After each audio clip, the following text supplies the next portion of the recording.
ទៀតហើយថ្ងៃនេះទៅថតផ្ដិតរូបភាពតែម្ដងទៀតហើយថតពីទង្វើសកម្មភាពរបស់កូនសិស្សតូចស្លាប់ធម្មសិក្សាទៀតហើយបូកផ្សំជាមួយនឹងអ្នកគ្រូទៀតដែរព្រោះអីជួយចិត្តអ្នកគ្រូខ្លាំងព្រោះអីអ្នកគ្រូហមលុយអញ្ចឹងណាអញ្ចឹងក៏ជួយចិត្តចេះចង់ថតគាត់អញ្ចឹងទៅហើយបូកផ្សំជាមួយនឹងក្មេងៗផងដែរមើលក៏អ្នករំឲ្យនឹងគ្រូលវត្តដូចតែគ្នាហ្នឹងពុកម៉ែបងប្អូនពូមីងយាយតាចានេះគឺជាសកម្មភាពដែលខ្ញុំថតជាលើកទី2ទៀតហើយពុកម៉ែបងប្អូនជាថ្ងៃពេលព្រឹកតែម្ដងពុកម៉ែបងប្អូនចាអានេះគឺជាសកម្មភាពរបស់ក្មួយដែលកំពុងតែហាត់រៀននៅមុខសាលាតែម្ដងពុកម៉ែបងប្អូនគឺមុខអាគារណាមិនមែនមុខសាលាចាអាគារក៏បានសាលាក៏បានពុកម៉ែបងប្អូនពូមីងយាយតាចាហើយពួកគាត់មានទាំងប្រុសទាំងស្រីចូលរួមអបអរទាំងការរាំរែកជាមួយនឹងអ្នកគ្រូដែលរាំដោយល្វត់ល្វន់ល្បីអញ្ចឹងណាដាយលំពើនរំពើនអញ្ចឹងទៅពុកម៉ែបងប្អូនពូមីងយាយតាចាពួកគាត់ផ្ចិតផ្ចង់គាត់ស្មារតីផ្ទៀងផ្ទាត់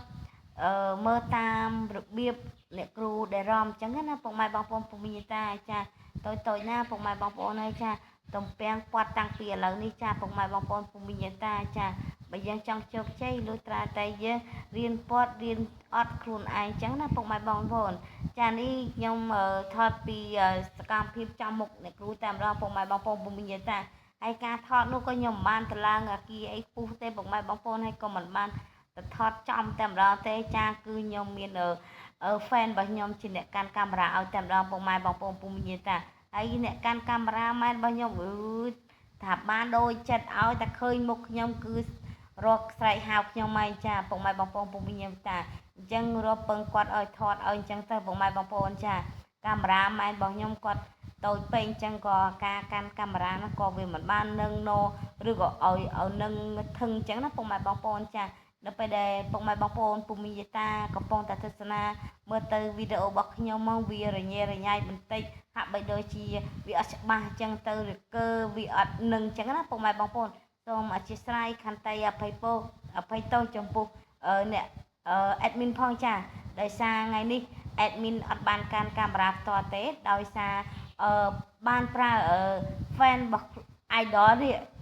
fan admin នេះឲ្យគាត់ជាអ្នកកាន់កាមេរ៉ាថតឲ្យតែម្ដងពុកម៉ែបងប្អូនពូមីងយាយតាចាអញ្ចឹងហើយបានថាអ្នកគ្រូហើយនឹងកូនសិស្សល្វន់ណាស់ដៃតន់ល្វើយណាពុកម៉ែបងប្អូនពូមីងយាយតាតាមចង្វាក់ក្បាច់នីមួយទៅតាមបទចម្រៀងអញ្ចឹងណាចាអញ្ចឹងអ្វីដែលសំខាន់គឺពុកម៉ែបងប្អូនសូមចូលរួមទស្សនា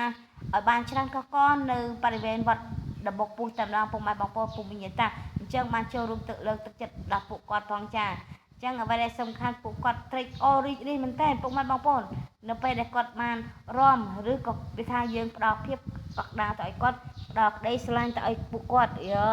តំណងណាពុកម៉ែបងប្អូនចាល្វន់ណាពុកម៉ែបងប្អូនទាំងគ្រូទាំងសិស្សអញ្ចឹងណា